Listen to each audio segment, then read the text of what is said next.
I'm a global macro investor, and economics, markets, politics, and geopolitics all matter. In my life, there have been a number of times where things came along that I never saw before, and they surprised me, cost me money. Ray Dalio is one of the greatest economic geniuses of all time. He is the founder of Bridgewater, one of the world's most prestigious hedge funds. He provides unique insight into the inner workings of the economy and the stock market. He recently caught my attention when he started talking about what he calls massive wealth transfers. Today, I'm going to share with you a recent speech he gave, and we'll discuss whether he's right or wrong. I ask you to watch the video to the end and share your views with us. I'm a global macro investor, and economics, markets, politics, and geopolitics all matter. In my life, there have been a number of times where things came along that I never saw before, and they surprised me, cost me money. And then I realized when I studied history that they happened many times in history, repeatedly. And there were three things that are happening in our lifetimes that never happened in my lifetime, all of our lifetimes, and that I learned before I had to study past periods. And those three things are the creation of a lot of debt and money.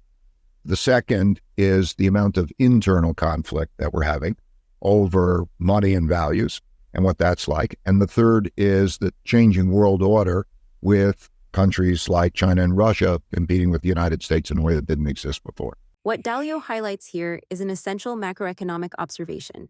Debt creation, internal political tensions, and shifts in global power have always been part of the economic landscape, but today they intersect in unprecedented ways. Consider the rapid rise of China and Russia, challenging the long-standing dominance of the United States. A report by the Rand Corporation predicts that China's GDP could surpass that of the U.S. by 2030, reshaping the geopolitical landscape in ways we're just beginning to grasp. However, what's most concerning is how these three factors, debt, internal conflict, and geopolitical competition, are feeding into each other. High levels of debt often lead to economic instability, which in turn can exacerbate internal divisions. A good example of this is the rise of populism across Europe and the U.S., fueled by economic inequality. According to the Pew Research Center, political polarization in the U.S. has reached its highest level since the Civil War. In this climate, economic policy becomes more difficult to implement, as ideological divides prevent compromise and long-term planning. It's a basic thing. Everybody agrees we need more money and we need spending. But if you spend more than you earn, you have to borrow. And that creates debt. At first, it's credit, so it gives you buying power. But you have to pay it back, and that becomes depressing. And so, in order to avoid that, central banks can print money and buy it back. But when they do that, that depreciates the value of money. So what we had was a lot of money and credit go out to a lot of people, a lot of buying power. Everybody, when they got it, they thought, oh, that's great. And somehow they seemed surprised that when they spend it, the prices of everything go up. But the truth is that if you divide the amount of money and credit that's used for spending by the quantity of goods produced, you can calculate, well, the prices will change. And so that's what's going on. And that's what went on in a giant wave, the Federal Reserve and the government together. And that produced a giant amount of inflation, between 7.5% if you use year over year, or if you take the core inflation rate, it's closer to 12%, and it's rising. Dalio's description of inflationary pressure caused by the rapid creation of money reflects a dynamic we've seen time and again. When too much money chases too few goods, inflation is the inevitable outcome. This is precisely what has happened post-COVID, as governments around the world injected trillions into their economies. The International Monetary Fund, IMF, reported that global debt surged to a record $226 trillion by the end of 2020, largely driven by pandemic-related spending. Let's look at an example, the U.S. housing market.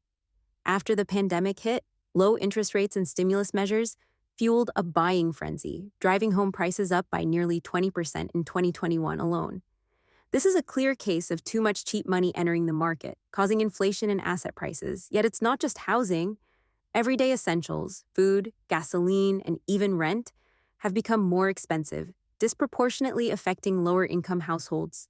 A study by the Brookings Institution found that the poorest 20% of American families spend more than 60% of their income on food, and housing, meaning that inflation hits them the hardest. There's some temporary influence, but it's basically because of the amount of spending. You can measure the amount of spending, not because of the bottlenecks. Buying power is what matters, right? So what happens is when inflation goes up faster than your other sources of income, you lose buying power. But somehow that seems more acceptable sometimes to people than if it was just taken out of your pocket. You see, if they, let's say, raise taxes or take it out of somebody's pocket, everybody complains, whoever's had the pocket taken out of. But if it comes through printing of money and everybody gets checks, it's more acceptable.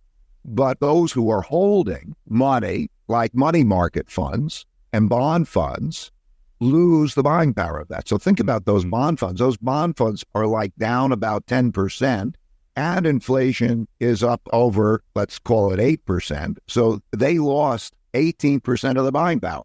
We think of it as meaning higher prices, but to some extent, that's a rich man's perspective because they say, oh, now I have to pay more.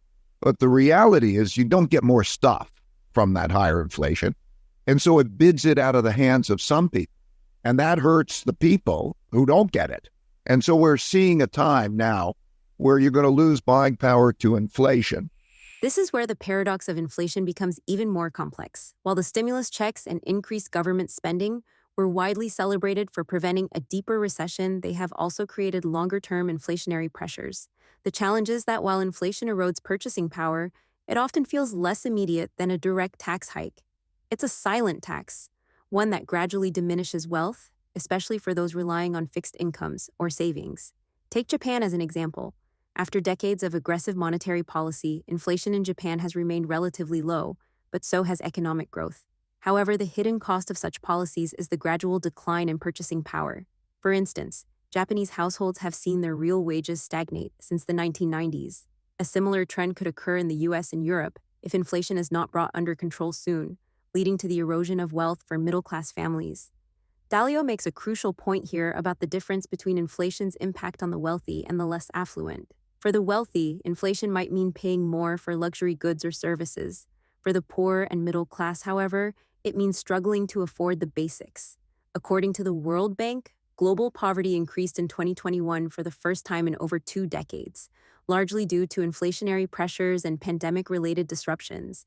This isn't just about numbers, it's about real lives being affected. In countries like Argentina, where inflation has consistently been in double digits, people are forced to find creative ways to preserve their wealth, such as investing in foreign currencies or gold.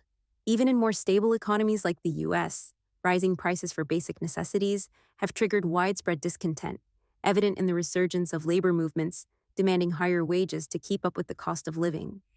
And now you're going to see the Federal Reserve also tighten money and credit and raise interest rates.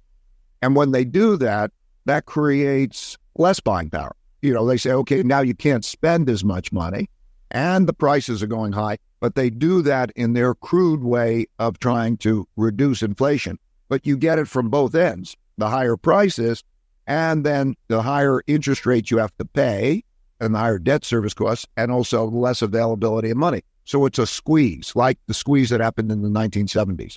These things go in paradigm shifts that quite often take, relatively long time because everybody's mindset is in a certain place and they're doing certain things. This is the classic stagflation scenario, inflation coupled with stagnant economic growth. We saw this play out in the 1970s, as Dalio rightly points out, where the combination of rising prices and high unemployment crippled economies worldwide. The difference today, however, is that we are emerging from a global pandemic, with supply chains still disrupted and labor markets not fully recovered. The Federal Reserve and other central banks are walking a tightrope. On the one hand, they need to cool down inflation, but on the other, they must avoid stifling economic growth entirely. The challenge is that raising interest rates too quickly could cause asset bubbles to burst, particularly in real estate.